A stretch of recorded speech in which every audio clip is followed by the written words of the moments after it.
Welcome to newspaper analysis session. So, like I've said in the previous session, we were trying to cover the topics that are linked to this topic from the previous days as well. So, it might look little overwhelming, okay? But the notes or the content which we are discussing is very comprehensive. And like sir said, or as I mentioned, stick to one source because we are picking up one set of articles from the newspaper. Okay, some other topic will come at some other day. What happens is you are reading one particular thing from one source, then something from other source. You will end up missing few things. So when you stick to one particular source, from there everything will be covered eventually. So there you will not have any kind of confusion. You will also not feel I have to read so many things. Just stick to basics. Now, when we are understanding the current affairs, always understand how this thing is relevant for the exam. And if you cannot remember all the content, you should understand the first why question. When we are reading certain topic, particular topic, you will be trying to understand why this thing is going on. What is the major relevance of this thing? So at least in your own words, simple language, you should be having that clarity. What is happening currently? From the exam perspective, not from the political perspective, this government has said that thing, that government has said this thing. No, from the exam perspective. Like say today, the main thing that is happening is ED crossed all limits with the raid on Tamil Nadu government body, Supreme Court. Now, here, if I have to mention the context, there was a TASMAC organization, state government's corporation, which is having monopoly in the liquor sales. Now, ED says so much scam has happened. So that's why they are investigation. But Supreme Court said, how can they investigate state government corporation, states corporation? Okay. So previously, Tamil Nadu government went to High Court. But later on, now they have filed case against the ED in the Supreme Court. Now, Supreme Court has stopped the investigation or movement of the Enforcement Directorate. This is the context. But how is this going to help you in the exam? Now, see here. ED crossed all limits. This is a kind of statement that was given by the Supreme Court. It is a very strong statement. All limits with raid on the Tamil Nadu government.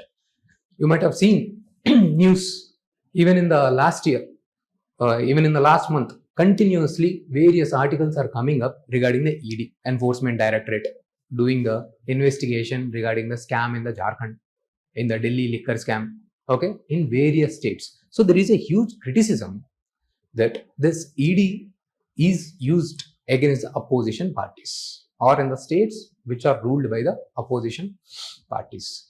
So is this true? So these things. Now, this is the context.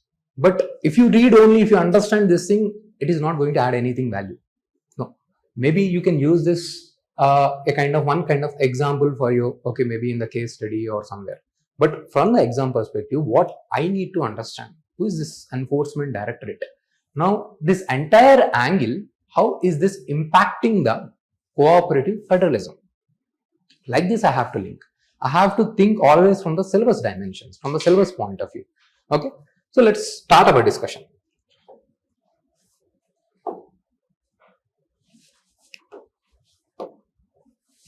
So when we start our discussion on the ED, so we need to know about its functioning. We need to know about its powers. Then we need to know about its criticism. In the prelims, they can ask directly from these areas. In the past also, they have asked various questions on various organizations or any investigative agencies. So they will ask these kind of questions in the prelims. Or in the mains, you have GS3 and there you have topics of money laundering, black money, all these kind of things. So they may ask us a broader topic of the money laundering where you have to mention about the role of the Enforcement Directorate. They may or may not ask. Okay, they may ask this Enforcement Directorate in the GS2 governance. Okay, or broadly money laundering aspects they can ask. So for us, it is very important to understand the functioning of the Enforcement Directorate. So this is what we are trying to understand. Now see,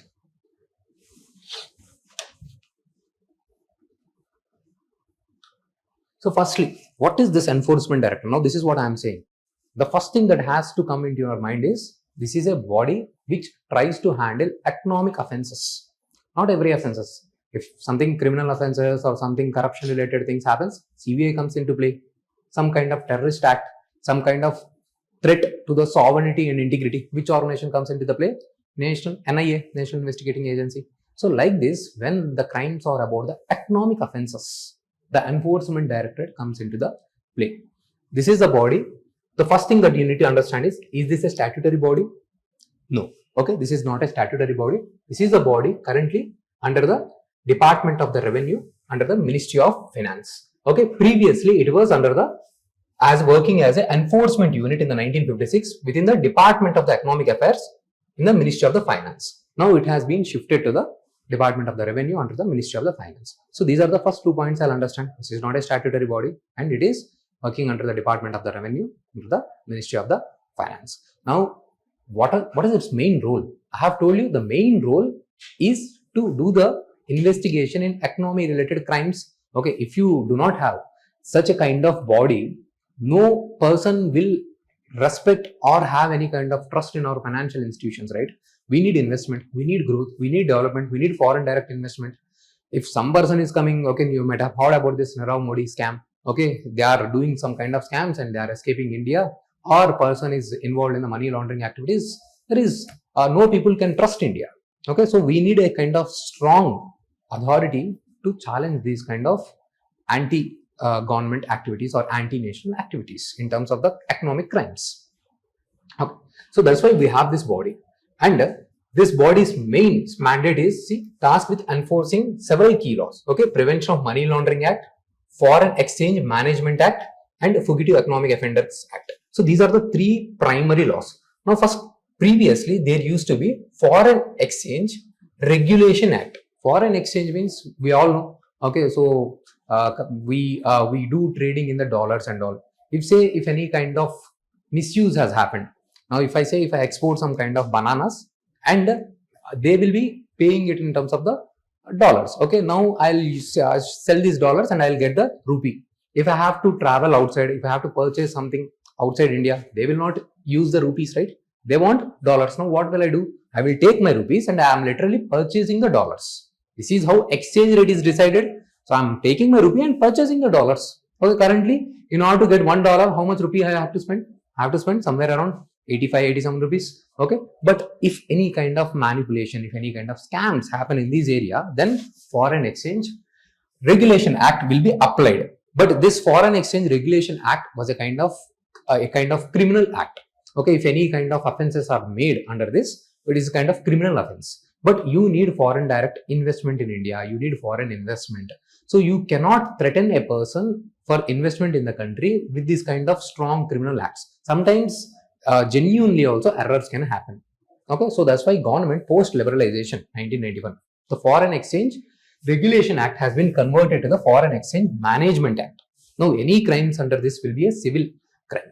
Okay, so our enforcement directorate will be taking care or implementing the provisions of this Foreign Exchange Management Act. The other major important thing is the Prevention of Money Laundering Act. Now simple thing you need to understand before entering into this here is, so what is money laundering?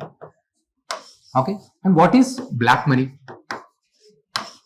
If I say if I have earned money, okay, there would be some kind of like proofs how I have earned money. Okay, if I am teaching, I have got the money. If someone asks, okay, I can show these are the ways I have earned my money. If there is no accounts or unaccounted money, okay, then this is called the black money. Okay, so I'm not able to show from where I have gained this money. Okay, maybe then that could be the reason I'm gaining it through the illegal sources. It can be.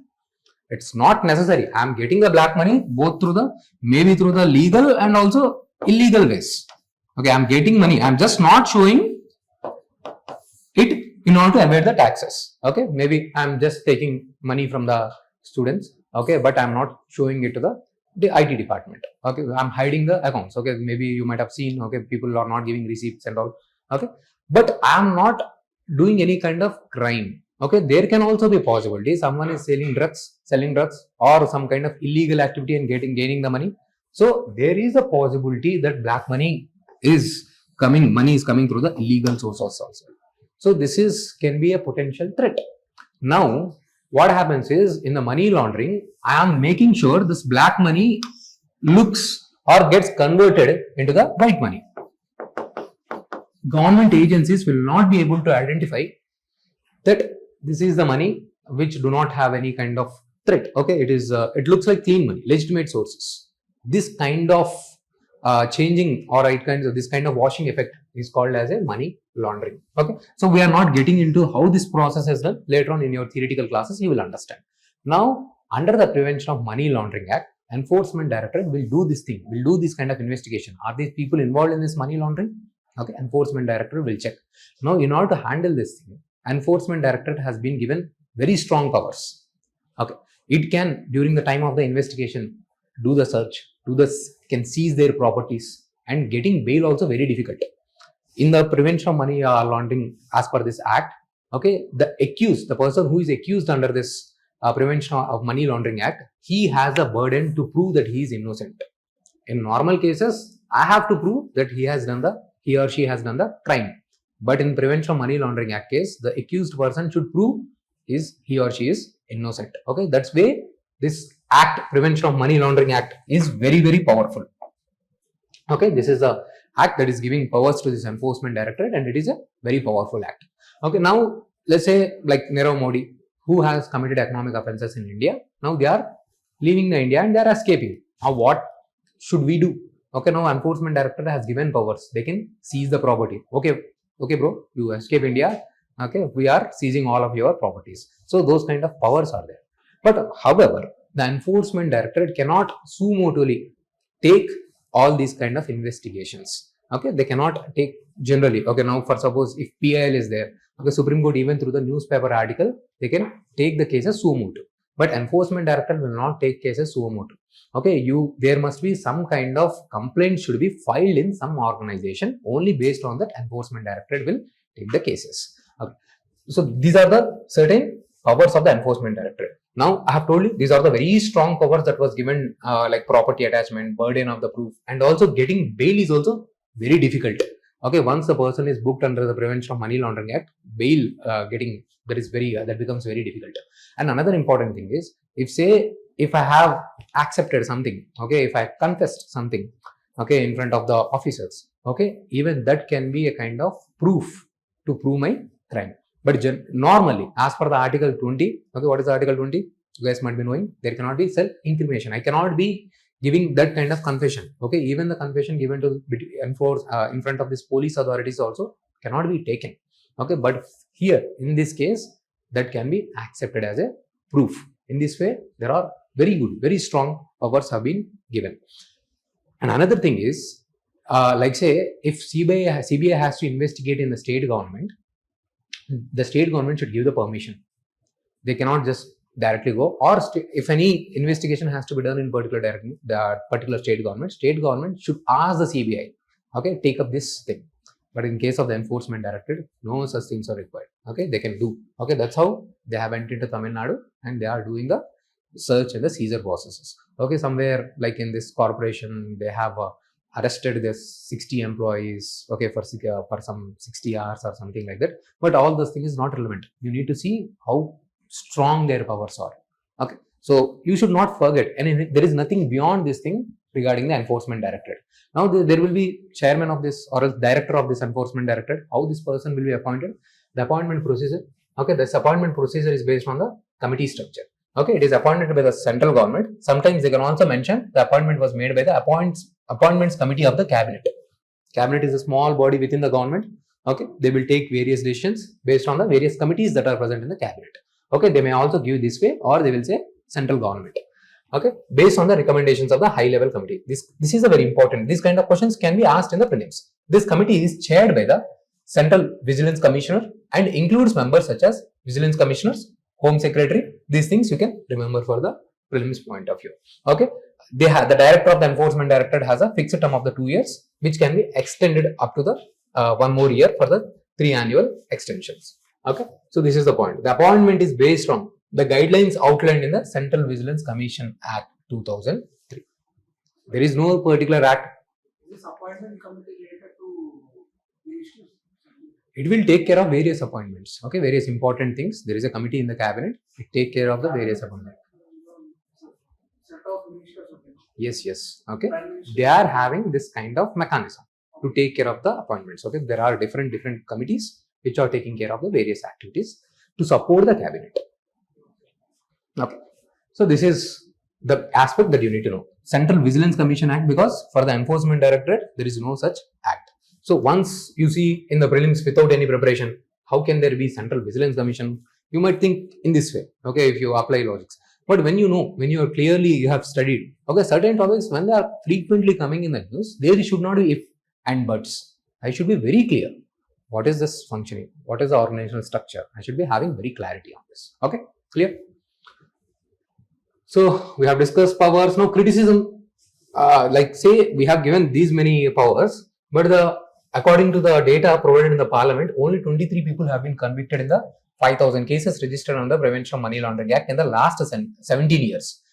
This is less than 0.5%. So there is a huge criticism. Okay, lack of transparency, and also see here one more important thing. Okay, like say when any criminal activity or any activity has happened, FIR will be filed, first information report. Now if police has filed FIR against me, I can get that report so that I can visit lawyers and I can file my case. Okay, I can fight my case. But here this will not be provided. Whatever the FIR, okay, here in case enforcement case information report too, it will not be disclosed to the accused. Okay, so in this way the powers are very strong, and these are the criticism. Now I am very clear. So if they ask me even the independent question, what is Enforcement Directorate, structure, function, criticisms, I am done. So what is if I have to mention about discuss various controversies associated with the Enforcement Directorate, then I will mention this thing. In the conclusion, what will I mention? So there is a need. The Enforcement Directorate is very important body in order to prevent the economic offences, to make our economy secure. At the same time, we also need transparency and accountability of the organization. This will be my conclusion. This will be my optimistic conclusion. That's it. And once I have done this topic, and that's it, done. You don't have to study anything more regarding this topic. Okay. Then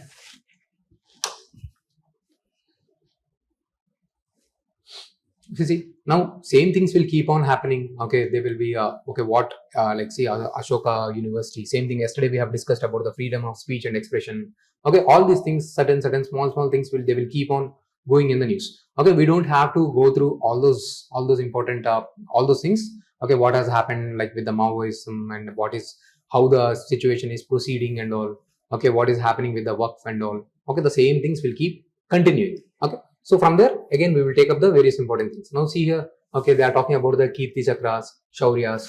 Now from here, this is not any kind of small exam where we have to mug up for whom these awards are given and all those names. It is not that relevant. Okay, unless you are giving for some kind of exam, like say state exams, group 3, group 4, or any clerk exam there. Okay, or you need to, for the UPSC point of view, you just need to have an idea.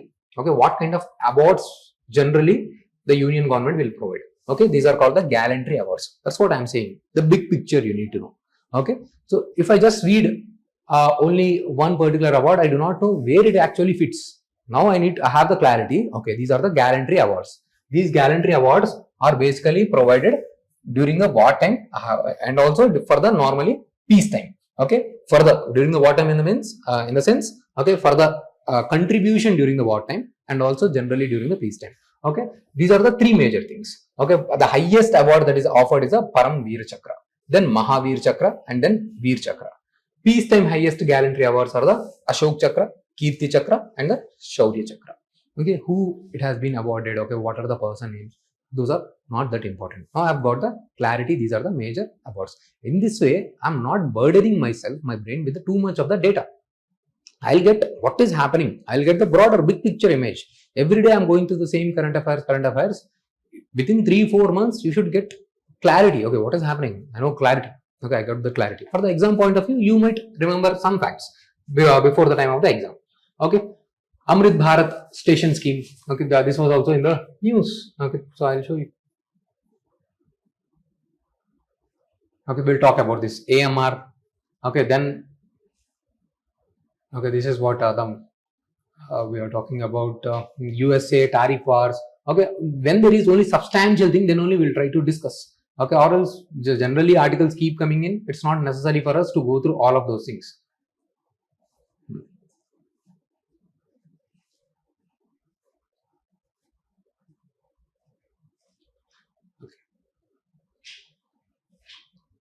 Okay, can you see here Spices Board to disperse 130 crore under the spiced plan? Keep this thing in mind. Okay, so I'll see that thing spiced plan, some Spices Board is being given. Okay, and then here, can you see here net FDI slumps 96% in the financial year 25 to 353 million. Okay, what is this gross and net FDI? Gross means, okay, some FDI investment is foreign direct investment.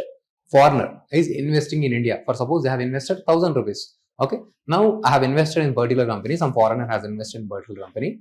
Because of his investment 1,000 rupees, he has got profits, assume 100 rupees or 150 rupees. Now they are taking back their profits. They are taking away their dividends, which we call. Okay, and they are taking there to their home country. So now I will subtract 1,000 minus 100, the dividend which they are taking. That is called the net. This net is reducing. Gross is not reducing. Okay, so we are still currently we are receiving the largest FDI, and this is what it is required. Only when you have the investment, then only you will see the growth. Investment is a very key thing, key factor. Even now we want the investment only.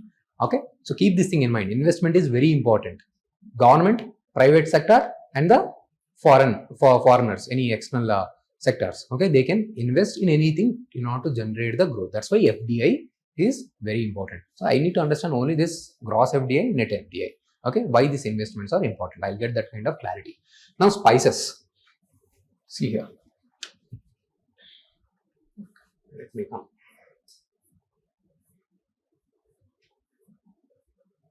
So they have asked once. Okay, where is this? Under spices, we have like this various things. Okay, like currently we are talking about one spice board.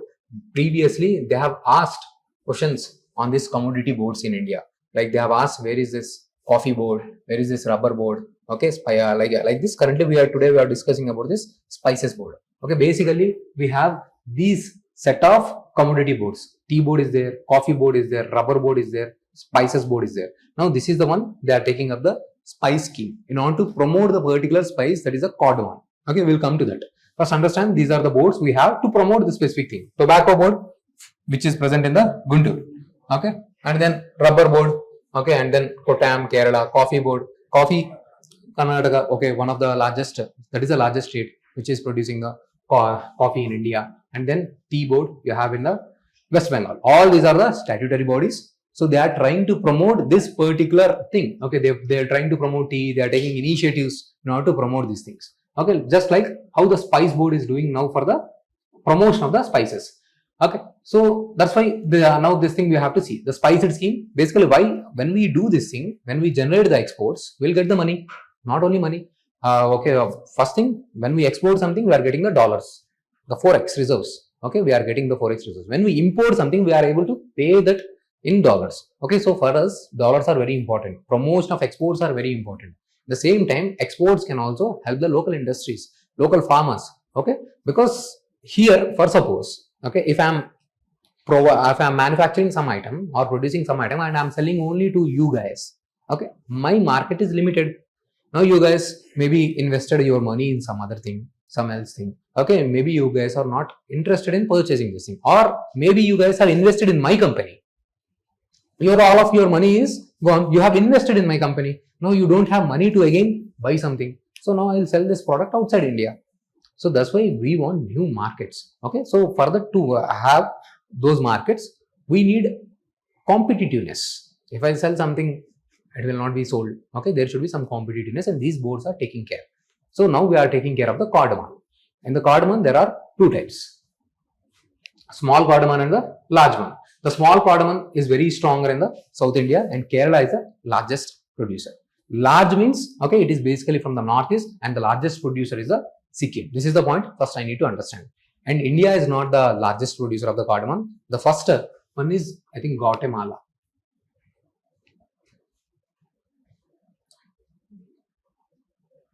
I have given here, first is Guatemala, and then Next should be, okay, it will be in the notes, and next is the Sri Lanka. After that comes India, okay, in terms of the cardamom production. So they are trying to improve this cardamom production. Okay, so that's what the spices board is doing. So for the factual information from the prelims, I'll use these points. Now, they may not ask about the spice board in the mains, but I will use. They will ask, discuss the steps to promote the export. Okay, so then I will talk about, we can take such initiatives. Okay, now they have also introduced the turmeric board in the Nizamabad. Okay, that is one such kind of example. Okay, so we can bring such kind of boards. Okay, somewhere we can mention those things, or this is the right step in the direction. Okay, I can use this point somewhere to substantiate my answer. So like this, even if it is not asked, these points can be helpful for my exam. Okay. So these are the certain factual informations that can be directly asked in the prelims. So railway station improvement. You have in the GS3 infrastructure development. Okay, airports, railways, all these are the very broadly that comes under the transport sector. For every 1 rupee you spend on the infrastructure, 4 rupees return will be generated, and more number of jobs will be created. So transport and infrastructure, all these things are very, very important for us. This Amrit Bharat station scheme is nothing but the railway stations are like a redeveloped, remodeled, okay, as per the modern parameters. They are, you might have seen even in the Secunderabad redevelopment is happening. Okay, like this, they are trying to restructure the redevelopment. Okay, they are making these railway stations more accessible to the differently abled people as well, so that all the good amenities that has to be there, that will be there. So this is one aspect. Apart from this aspect, they are using these railway stations also to promote the local culture. The most important point here is, see here, one station, one product initiative. Every particular station, one local product will be promoted. Branding is important, right? If you do not have, you are producing something, it might be top quality, but there is no branding. Okay, no one are aware of your product. So government is promoting this branding. Why? Because these MSMEs, they play role. Whoever these small industries, we call them as a MSME, micro, small, medium enterprises. They play 45% of the role in the exports. They contribute 40% to the manufacturing. Okay, and the majority of 90% of the employment in India is informal economy, and they provide a lot of employment. So only when you boost this sector, only then you can provide the employment. Only then you can reduce the unemployment in the India. So now you have understood why the government is doing this branding. Okay, so in this by this way of branding, by this way of promotion, government is actually targeting poverty also. Okay, when more and more micro, small, medium enterprises grow, so those poverty related issues will also come down. Okay, so we are targeting in that manner. So you need to just open up the mind. You need to try to think how in different directions. You need to be able to link to the various things in the syllabus. Now see, antimicrobial resistance, the article I have shown you. Now what is this thing? Some issue has happened, some health effect. What is this? First understand the concept. When I ask you, what is this antimicrobial resistance? At least you should be able to tell me in your own words, in one line, what is this? Okay, so then you will get the conceptual clarity. So if I get any kind of disease, it can be bacterial, viral, or anything. I do not know. Okay, what generally happens? Okay, we will go to the medical shop and we'll take a pill, antibiotic. Maybe it might be viral. Okay, you don't need the antibiotic. Okay, antibiotics are for the attack bacteria, or maybe something else. Maybe you don't even have something kind of bacterial or viral problem, but you are taking the pill. What happens with this is, let's assume by taking so many antibiotics, over a period of time, whatever the bacteria that is present in the nature, okay, they become stronger. Okay, you have taken the antibiotic to kill bacteria. Sometimes what happens is 1 or 2 bacteria will not die. They will mutate. They will become, next time they will become very stronger. When you take that antibiotic, next time your body will not respond in the same manner. This is a serious concern. Globally, people are developing this antimicrobial resistance. Currently, so many infections are in and around. We take simply anything happens, we'll take the antibiotics. If there is a problem. But what if, assume that no antibiotic is working, so many deaths will happen. For the TB, for the cholera, okay, all those things will take, typhoid. Okay, now we take these antibiotics, assume if these are not working, that's it, gone. So very important, that you use these antibiotics responsibly. Previously, there was no such kind of responsible scenario. Now, this thing, why is this thing in the news? Now, they have developed a indigenous antibiotic. The name of that medicine is the nafithromycin. Okay, this is the indigenously developed. Now, you have in the GS3 Science and Technology, role of Indian innovation, indigenous technology and all. So, these are the certain small things where I can make use of these things when the questions are asked. Okay, just like you have azithromycin, many might be knowing. Okay, in the same way, we have the nafithromycin. Now, this is the time for us.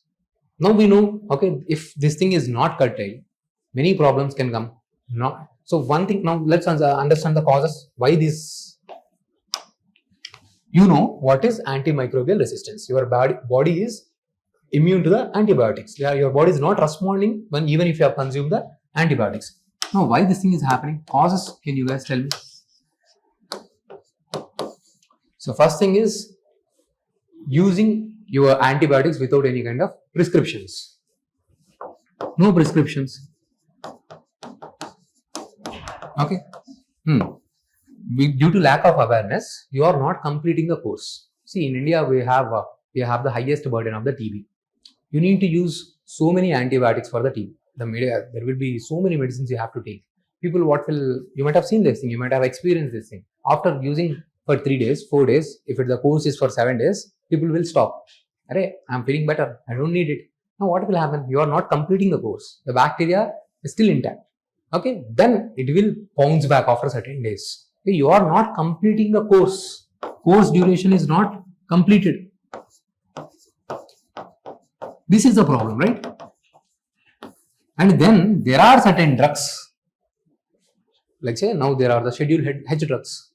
They should not be freely available without prescription. But in India and Indian medical shops, at least for a few years back, they are freely available. Okay, freely available medicines.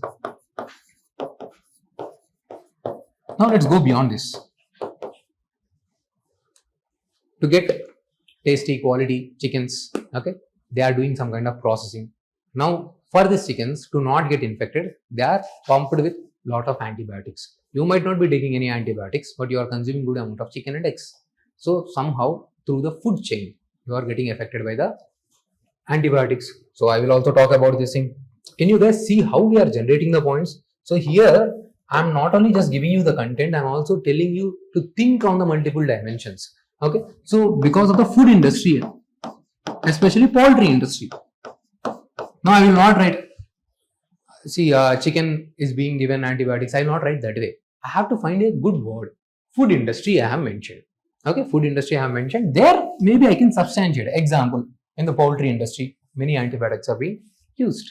This is one way. Now, you guys can also think of the solid waste management. Solid waste management. Medicines, unused medicines, antibiotics, you are just dumping anywhere. There is no proper treatment. There is no proper segregation of the material. Just dumping anything, everything, whatever the medical things are there, everything. This is going to pollute the soil. Okay, they are percolating in the soil, and then this is going to cause problem to you, right? Lack of proper solid waste management is also problem. Now government is taking care of all these things. Okay, there cannot be any kind of measures. Without any prescription, they cannot be sold. Okay, so now I have given all those things. I went into the PIB. So anything, if you want, always what measures that are being taken by the government, simply go into the PIB. Okay, I have done this thing for you. Okay, so all the measures I have taken. Okay, what the government is doing. National Action Plan of Antimicrobial Resistance. Okay, then it is 2.0 revamped. Red line awareness. Because someone has mentioned there is no awareness, so government is trying to do the awareness. Okay, and in the same way, okay, they have also brought some kind of some kind of guidelines even in this poultry industry. Okay, they cannot use the microbes, okay, antibiotics as the way they want. They will be doing this surveillance also. Okay, so all these things that we have done, you can go through those things. Apart from this, we are also collaborating with the international organizations. Okay, National Center for Disease Central Control collaborates with the global organization to address these things. All those things that I have given. Now you don't have to do again so many things, not necessary. we have done this thing. So you will be revising this thing again. This is the everything. They have asked, I think twice or thrice, even in the state exams I have seen, they are asking simply what is antimicrobial resistance, causes of this thing, what are the government measures. We have everything here. Then, see, today we have done 2 topics. It might look very small thing or we are not doing anything, but see here, 2 major topics are covered. Only when you do in a proper manner, in a planned manner, organized manner, every day little bit, every day little bit, every day little. As you see backwards, after 3 months, 6 months, you would have took so many steps. One step at a time, one step. For 6 months, you would have seen so much content. Okay, only thing that you need to do is, then if you are not revising all this thing, again, it might look overwhelming. So simply, you have to go back to the home, revise. If you get any kind of doubt, ask me after the class. Okay. Golden Dome Missile Defense Shield. Understand this thing. Now again, we are entering into the concept thing. Whenever it is concept, pay for very good focus. Okay, now this Golden Dome or Golden Shield, what is the USA is talking about? Let's say this is the USA.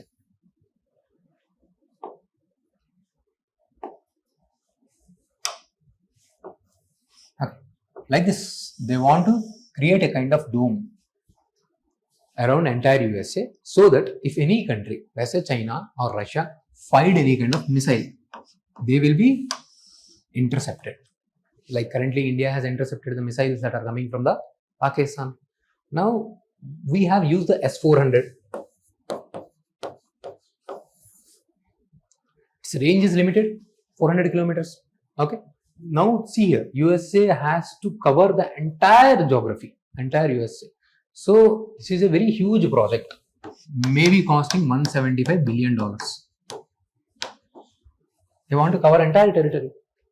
So what will happen? So here, what do you need to understand? Understand this thing. First for me, here I need to understand what are these missiles. Within these missiles, you have the ballistic missiles and the cruise missiles. Now then I will understand what is this anti-missile defense technology. Now what USA is doing, what are the other things, what does India has, what Russia has, these things we need to see. Okay, what Israel has. In the same way, like USA, Israel has the Iron Dome. USA also have the third. Once directly they have asked the question, what is the third that is seen in the news? The most important thing that you also need to do is, along with the current affairs, you have to go through the previous year questions. Then you will understand, okay, when any class is being taught, why this thing is relevant. Okay, this thing is asked in the news. Okay, then you will be able to link various things. So let's understand this thing. Now what is, within the missiles you have the ballistic missile. Now ballistic missile means, initially I am giving some kind of, using some kind of rocket or jet. Okay, I am using this thing and I am throwing the missile, okay, at the initial level. So now I have decided, now I have to hit at that place. So accordingly, I will calculate the velocity that has to be there, the distance it has to go, and the speed at which it has to go. Okay, then I am releasing it from here. Once I have released it, I have no control. Just like you have thrown the stone, okay, it will take the path. It will take this kind of parabolic path. Okay, it will move like this. It is traveling higher up in the atmosphere and then it is reaching to the surface. Another side is a cruise missile. Cruise missile is like kind of rocket. Okay, I am not allowing it to grow into the outer atmosphere. I will be controlling it. So within the using the some technology, so these missiles can be tracked and it can be hit where I actually want it. So here there can be more collateral damage. This can be more precisely hit. Like recently, this cruise missile which we have used is BrahMos in case of the Pakistan. Okay, so we are able to hit the locations very precisely with the least collateral damage. But in this case, in these ballistic missiles, what happens is they are going top up in the atmosphere. If there are any radars, so I have told you anti-missile defense system. In these anti-missile defense systems, there will be radars present in the sky. Okay, so they will catch this kind of things that are entering into the atmosphere.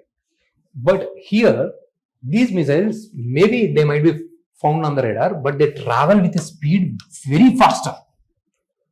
even if they have to be intercepted, it is very difficult in case of the ballistic missiles. Now see, they are falling like this. Okay, they will fall under very higher speeds. Okay, like just like now they are also developing this glide vehicles. Okay, so the way this ballistic missile reaches the point is at very faster rate. So one disadvantage is it can be tracked as they are traveling up above in the atmosphere. So you need to see the question to answer the way they are asking. So sometimes they may ask, cruise missiles cannot be tracked by the radars. Okay, they are very difficult to intercept. Okay, then it is fine. Okay, or if they ask, ballistic missiles are easily intercepted because they can move up in the atmosphere. Okay, you have to answer depending upon the question. They are not easily intercepted, but yes, they can move up above in the total, higher in the atmosphere. So they can be easily tracked. So when you understand the concept, depending upon the question, you will answer. Okay, you will not randomly mark. So here the problem is, yes, they go into the outer atmosphere, but still their fast is very high. Okay, they cannot be tracked. Here I am making sure they are not going higher up in the atmosphere. So they become very difficult to be tracked by the radars. But once they are tracked, they cannot travel as fast as these ballistic missiles. So they can be intercepted. Okay. So basically these cruise missiles, the cruise missiles travel with the speed of the sound. Okay. Okay. So we will call it as a subsonic speeds, sonic speeds, supersonic speeds, hypersonic. Okay, we are comparing the speeds with the sound.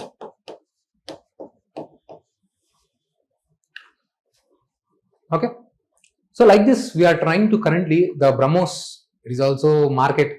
Now we have proved our defense. Okay, so we can manufacture this BrahMos. Basically we have taken the technology from the Russia, this BrahMos, and now we are also developing the advanced versions, which is having the greater distances. Now we want to develop the distance till 800 or 900 kilometers. Currently its range is somewhere 400 to 500.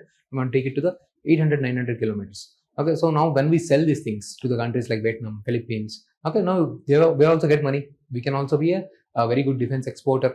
Now we are demonstrating our technology. So I'm just trying to connect you to this cruise missiles. Okay, so these are the ballistic and cruise missiles. These are the basics of the missile systems. Now somehow they are fight against us. Now you need to block this thing. So for this purposes only, USA previously have the THAAD. Now they want to develop that Golden Dome. For the Golden Dome, now see before this thing. Okay, now for this anti-missile system to operate, I need these things. I need radar.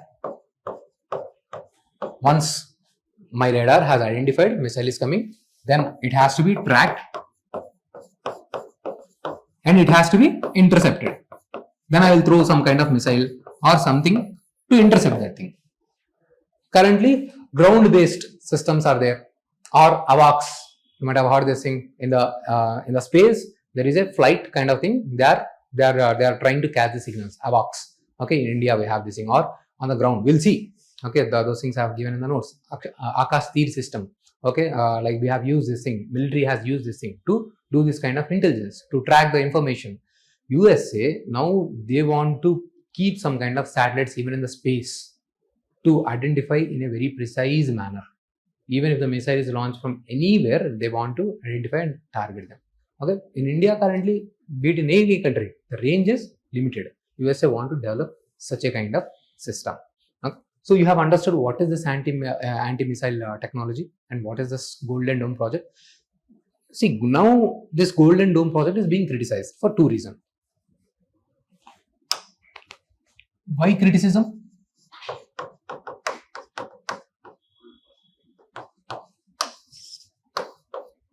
Your space are meant to be used for the peaceful purposes. Okay, there is a outer space treaty. You cannot use your space for the militarization. Now USA is doing this thing. This will unnecessarily lead to the arms race. China and Russia said, now we will also need to develop. Okay, this will unnecessarily lead to the arms race. Okay, it's like kind of provoking and all. So why to take the battlefield into the space? This is one criticism. Next, another important criticism. $175 billion. Currently, you might have seen IMF has warned USA because of its high debt. It has 135% of its debt to the GDP. What is debt? Accumulated borrowing. Government borrows something, okay, that is called fiscal deficit. If they are not able to meet their expenditure with their revenue, they will borrow the money. I have borrowed every year, then that got accumulated. That will called as debt. GDP means whatever the monetary value of the goods and services produced within your domestic territory. I have produced mobile, I have produced classes, like this, everyone is producing something. What is the monetary value of this thing? Let's assume the US's value is 100 rupees. Okay, now their debt is 135 rupees. This is a scenario. It is not safe. For India, what is this debt to GDP? For the central government, it is 55% of the GDP. Okay, and for the state governments, probably it is around 20%.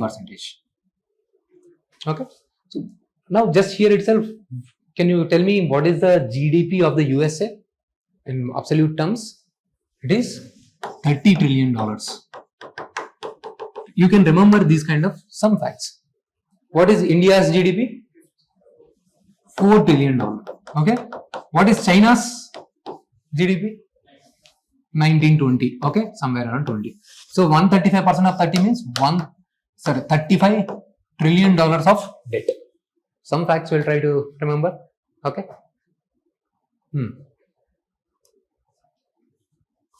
So these are the things I wanted to discuss. So that's why it is in the criticism. Now we also try to understand what is the scenario with the India. See here, Iron Dome. Compared to the Iron Dome, Israel is a small, geographically small area. They are using this Iron Dome, but USA, in order to cover their territory, okay, it is very big area. Okay, that is the point that you need to know. Okay, so this is a kind of Star Wars. They have even proposed this thing some 40 years back also, but it has not progressed. Now we are coming to the India system. See here, in India ballistic missile defense program, we have this S-400. We have taken from the Russia. Indigenously also, we are developing this ballistic missile defense program. So one thing, if the missile, okay, we have two layers. Firstly, outer layer, like say here. Okay. So now here we have, and these are the two layers. First, we will try to intercept here itself. We have identified with the radars, missile is coming. Then we have tracked it. Then we will launch maybe Bharat missile, okay, maybe Akash or anything, okay. Or here we have given this Prithvi and Pradyumna ballistic missile interceptor for high altitude interception till the 50 to 80 kilometers. We will try to intercept it, but we missed it. Okay, the missile is coming. Okay, then we will also use this. Okay, the next layer it has entered. Then we will use this Ashwin ballistic missile. Okay, the range is 30 kilometers. Like this, we are using two layers anti-ballistic missile defense program. This is one thing which we are in the developmental phase, and then we also have the S-400 which we have taken from the Russia. Let me show you this thing. Okay, S-400 Sudarshan Chakra. See here, there will be radars. Okay, there will be properly missile system. Okay, there will be tracking, and then you are using this thing. This is how we will neutralize the incoming target. Now, these are the kind of gun systems that were used to neutralize the drones that were entering into the India from the Pakistan. Okay, drones means unmanned aircrafts. So they are coming into the India. Okay, well, like say generally drones can be used for the civilian purposes also. Now they are using for the bombing and all. So what are the drones? How these drones were neutralized? You need to know only one line. You don't have to mug up all the things. Only for the information purposes I have given. You need to just be aware. L-70 40mm anti-aircraft. Okay, it is like developed by the Sweden's Bofors, manufactured in India. You might have seen in the movies. Okay, they will be holding guns in the Khaidi also, kind of shooting like this. So these are such kind of guns. Okay, they are holding this kind of guns and fighting, shooting from there and all. Okay, so for the imagination purpose, I have given you that example. You can imagine. Just I will remember L7 40mm anti-aircraft gun developed with the Sweden's Bofors and then manufactured in India. That is important point. Then next thing, ZU 23mm like this, and then Soviet origin. This one is also Soviet origin. Shilka, it is also Soviet origin. That's it. We'll move forward. Then Harpy, this thing we have taken from the Israel. Okay, Harop is kind of upgraded version of this drone. We are using this drone. Basically, see, now we have to target something there. Now even we can also send the drone. We can keep some kind of ammunition there. These are kind of suicide drones. I have kept some kind of bombs in these drones, and these drones will go there and they will blast. I have to attack somewhere. So like this, we have used this Harpy and the Harrow drone. Only the factual information that we need. They will not go into the very details. This is for your curiosity sake. I have given how many aircraft carriers India has, how many destroyers India has, and how many Pakistan has. Okay, those things. Now I have told you the intelligence. Okay, for the radar systems, how we capture the information. There is army. They are capturing this information, intelligence, like say from the sky, whatever the missiles that are coming to us, we are using our radars to track the information. Like this, for the military, you have the Akash Tir, and for the Air Force, we have the air command and control system. Then for the Navy, you have the Trigun. Okay, so this is also indigenously developed. That's why, can you see here how our defense technology is developing? Once upon a time, we were completely dependent on the imports. Now, this is the thing that is developed indigenously by India, Bharat Electronics Limited, for the Indian Army. Okay, just only that much is enough for us. Now, this thing on the like trucks, you will have this kind of radars. They can move. Okay, wherever it is required in order to do this kind of tracking and all, they can move and they can track. They will also collect the information from the other systems, other radars. They will collate the information, and then finally they will send it to the relevant places. So the missile is fired. Okay, that's how we are able to track. Now, why are we discussing these things? Because these things were used during the India and the Pakistan attack.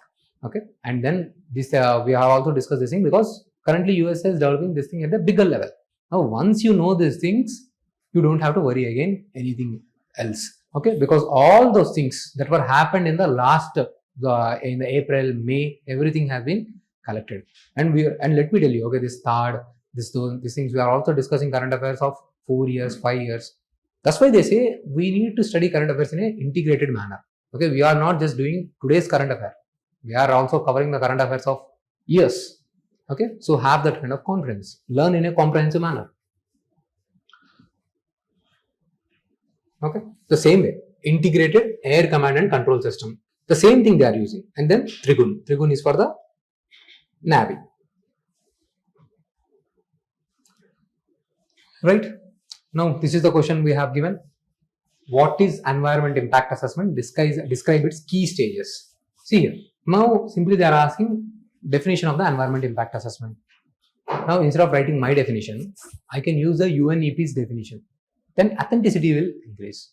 Okay? Right? So, I will use this thing. UNEP defines CAA. So, basically, what is this environment impact assessment means? Why is this thing in the news? If I am any kind of understand in this way, like the way I am teaching, I am a business entity. I have to do any business here.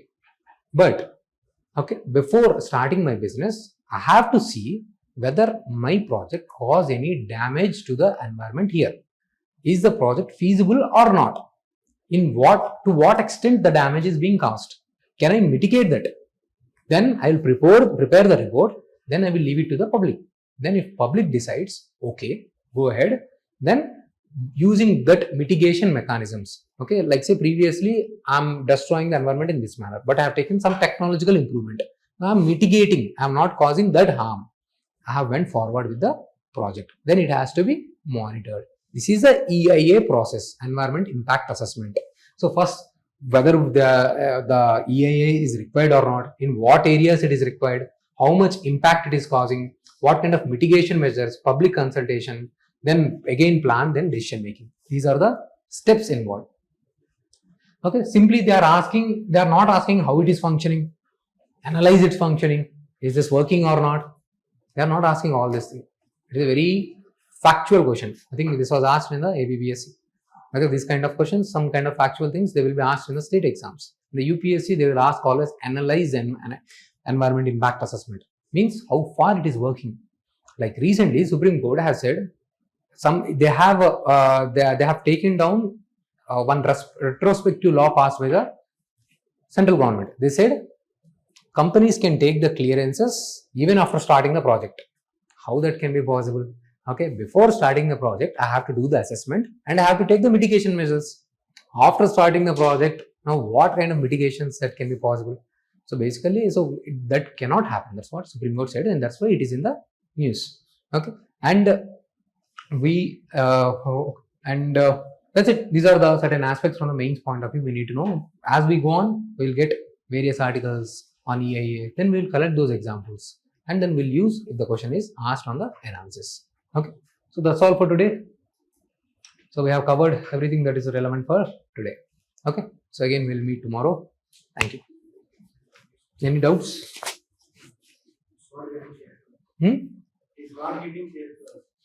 Ask them, I think they'll do. Okay, have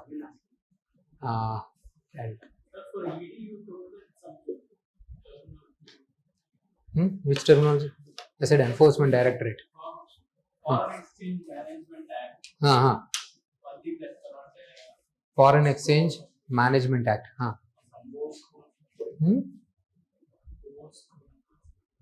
I didn't understand. Foreign Exchange Regulation Act and Foreign Exchange Management Act. Previously it was Regulation Act, now it is changed to Management Act. This ED is enforcing that thing, implementing the provisions of the Act.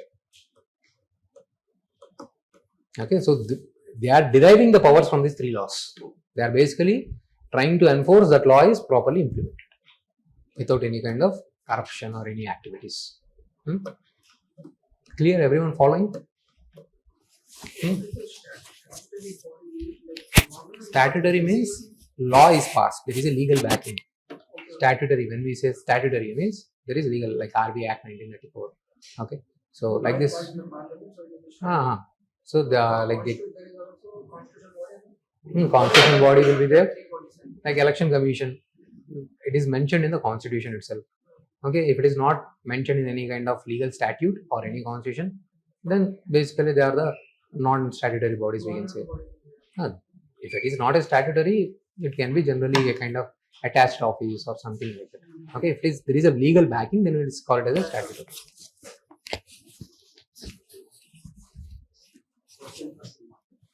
Oh, I think I have not given it.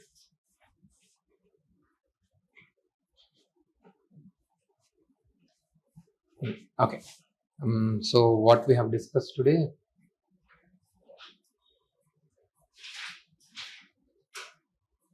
Okay.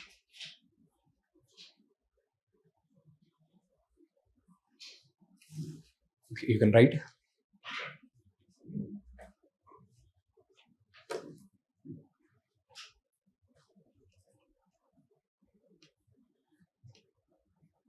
Discuss